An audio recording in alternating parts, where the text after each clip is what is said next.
Thanks for tuning on in, everybody. Tobin here with you, and it's been a nice little breaky break that I've been taking. Not much has been going on. Like, I can't say I've gone and dive with sharks or anything off the coast of Hawaii or anything like that. But it was nice getting a chance to step away, get some time with the family, and now it's kind of we're all just kind of getting into the mode of back to school, starting up, doing a lot of back to school shopping. Life of a teacher family. So we're getting that underway, but should be back with the radio show coming up on Monday, and it's full go from there, man. No breaks. We are in full football mode season. We'll be out of training camp and checking things out, boots on the ground. So that should be fun. Looking forward to it. Got a Dolphins announcement from my standpoint that I'll have soon for everybody, and looking forward to sharing that with everybody. That new project with everybody. And myself, Leroy, if you guys like that show, you guys can always find us at the Ticket Miami's YouTube page, excuse me. Been quiet this week because obviously I'm not there to edit stuff. But we will be back full go on Monday. Everybody will be back. I think except JFig. I think she is out one extra day. But everybody will be back come Tuesday of next week. So I saw this news this week, though, when I was in line at a water park. And I was like flabbergasted by this because, I get it. The Dolphins are looked upon right now nationally as having a quarterback weakness, right? And everybody's looking to see like, well, who could be the guy that comes in and replaces Tua? Who could be the guy that they could go to and say, oh, that is the upgrade that they need at quarterback because Tua is holding them back that much. And again, this is kind of like how it worked with Baker Mayfield, right? Where it's like, well, where could Baker Mayfield go where he could actually start? And everybody was kind of just like, obviously, it's either going to be Carolina or Seattle. Like, that was like, you could kind of pick out the spots immediately on where you were going to go with Baker Mayfield. And lo and behold, he ends up in Carolina. So this report comes out, which I don't even know if you want to say it's kind of some guy's just opinion. He speaks to theheavy.com. I don't like to bleep on anybody's websites because people could have gigs there and they may end up being the next who knows what. But this guy goes to theheavy.com and he's like, I know this. An anonymous executive said, Jimmy G is way more liked in league circles as a player than Tua is. He's accomplished way more, and that matters at that position almost more than anything else. And remember, Mike McDaniel knows Jimmy really well too. With the new head coach, all McDaniel cares about is winning and winning now. He could be looking at Tua, shaking his head and being like, I don't know. Maybe he loves him, but if he hasn't seen enough of him during workouts or OTAs, this honeymoon with that ownership in front office is make the deal now. Okay, here's a couple of things. One, obviously Jimmy G has accomplished more than Tua Tagovailoa. He's been in the league like 3 times longer than Tua Tagovailoa. I would hope that he's accomplished more than Tua Tagovailoa. The guy's barely got a full season under his belt. So if that's the barometer, he's accomplished more than a guy who's been in the league like 1 year more for 1 full year. What are we doing there? The second thing is Mike McDaniel knows him really well. Yeah, he was also in the front office that drafted somebody in the top 3 to replace the guy. So when you're saying that Jimmy G is known really well by Mike McDaniel, you don't think Mike McDaniel had any input on the idea that San Francisco was going to draft his replacement very high and shock everybody that they were going to trade up with the Miami Dolphins to get up there, by the way, and decide to themselves, you know what? I don't think we should go with this Jimmy Garoppolo guy anymore. Can't stay healthy. He's a nice player, but always seems to have his limitations, and we can't really trust him. So this idea that somebody just looks at the Dolphin situation is just like, aha, I got it. I got the place where we could put Jimmy G. Miami, McDaniel. Makes too much sense.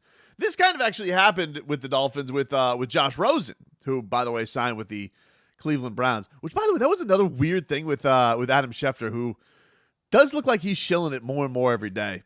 Where he was just like, I think the tweet was something, he's 25 and ready to show he belongs. And it's like, what?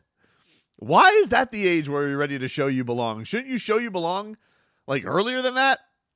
Before you've been in 5 different franchises? But that was very much what happened when the Dolphins were in this situation where it's like they didn't really have anybody. They were going to tank for Tua. Everybody kind of knew it. It's like, well, who could Josh Rosen go to after this marriage ended in Arizona in 1 year. And it's an interesting thing where Josh Rosen ends up on the Browns the same day, basically, that Kyler Murray signs his extension with the Cardinals. So they got it right in a lot of ways. But it was just funny. It's like everybody's like, yeah, Dolphins make a lot of sense. And, they kind of got the Baker Mayfield thing where it's like, yeah, they made sense. This one doesn't make sense to me. Where it's just like, if you're going to get Jimmy Garoppolo, it seems very much to me like a Vikings Kirk Cousins situation where it's like you're so loaded at everywhere else, and you really truly feel like if you have this guy, you're a contender. We add this guy. This is the missing piece. Let's go do it. With the Dolphins, we don't really know yet. We don't know how good this team hasn't made the playoffs. We don't know how close they are to contending. I think there's pressure on them this year for sure. I think that if they don't make the playoffs this year, it is a disappointment, and I do think it will be somewhat of an indictment on Tua. We don't know, but just throwing it out there. Let's be generic about it. That we don't know how close this team is to contending, and so if you're saying that Tua is holding the team back from being like a Super Bowl contender, I gotta pause the brakes on that and say we don't know yet. We don't know if he's that. We don't know if the team is that good. We think the defense can be that good, even though they were only good for half of that season last year. And they were really good the year before that. I don't think I don't think that you could look at this and say that the rest of the team is Super Bowl good yet. We don't really know how this backfield is going to turn out. We think the wide receivers are going to be absolutely awesome. I think that's probably the most obvious upgrade and leap that everybody can look at this roster and say, you add Tyreek Hill, you had one of the best rookies on the planet last year in Jalen Waddle. Yeah, Cedric. How is that not going to be good? Barring obviously the magic 2 words, barring health. The offensive line should be better. Everybody having more experience under their belt. You had a guy like Armstead. If he holds up somewhat with durability, you would think that's going to be a lot better. But I don't look at the Dolphins and say, like the Jacksonville Jaguars from years ago, where they had Blake Bortles, and they were like, if they had anybody else playing quarterback, it felt like they would have definitely won the Super Bowl.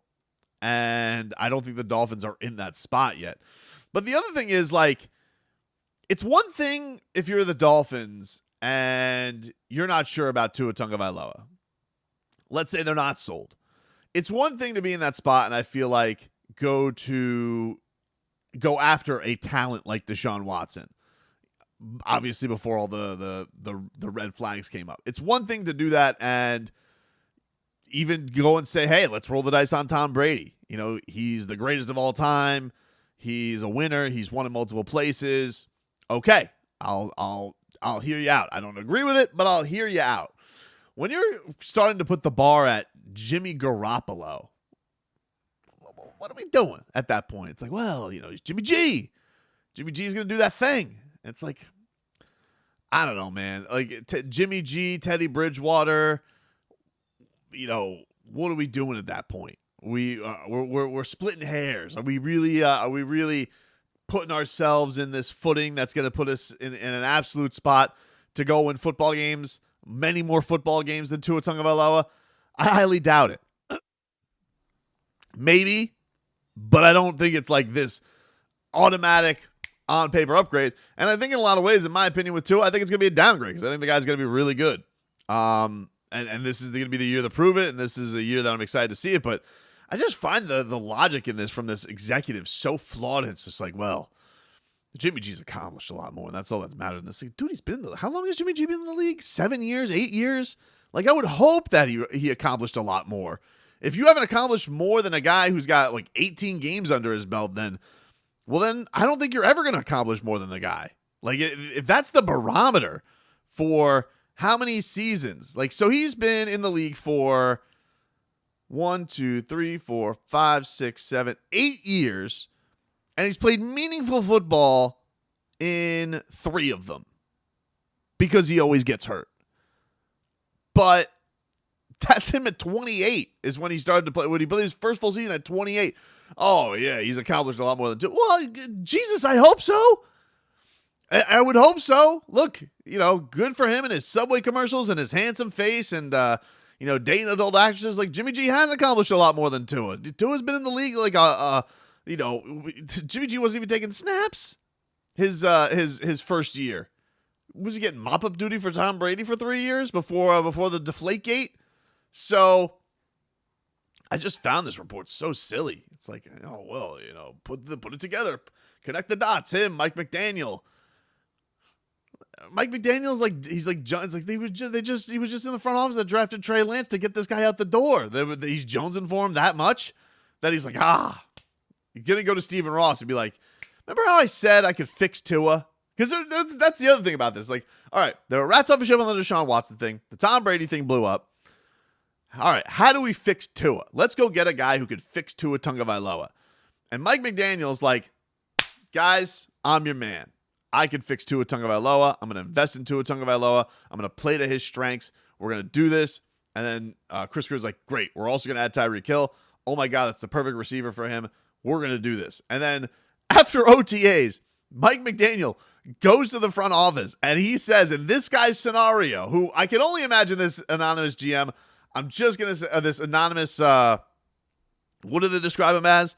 An anonymous NFL executive. I don't know if he's current. If it's former, it's probably Tannenbaum or Mike Lombardi. Let's be honest. But if it's current, I'm just like, okay, dude. Well, I think we know who the two guys are who are probably bringing this up. But anyway, so in this guy's scenario, he has Mike McDaniel going to Stephen Ross and Chris Greer and being like, you know what, boys? I don't think the two things going to work out. They would be like, what? This is the whole reason we hired you. You said that he was going to be the guy. And so like, okay, so who do you think you got, Mike? He goes, Jimmy Garoppolo. I would laugh him out the door. Like, really? That's what you got for us? Jimmy Mother Bleepin' G? That's what you're coming to us with? It's like, okay, then just start Teddy Bridgewater. What? It's the silliest thing I've ever heard. Like, not everything has to be a thing, but everything with Tua is a thing. You know what it's like? It's like you can't just look at it and say, you know what? Maybe we should just see how our number 5 pick works overall. Nah, let's go get Jimmy Garoppolo. Well, all right. And I'm not saying Jimmy Garoppolo's a bum. I think Jimmy Garoppolo's got something. He's got something. But not enough something for me to, like, blow up my plan of, like, hey, should I see how my number 5 overall pick works out? Like, if Carolina wanted to go in the direction of Jimmy Garoppolo, cool. If Seattle wanted to go in the direction of Jimmy Garoppolo, I get it. But if you actually have an investment in somebody like Tua Tagovailoa as a franchise, and you really want to know, you really got to prove, hey, did we get this pick right or wrong? I'm not blowing it up for Jimmy Garoppolo. You high? Jimmy Garoppolo? No, sir.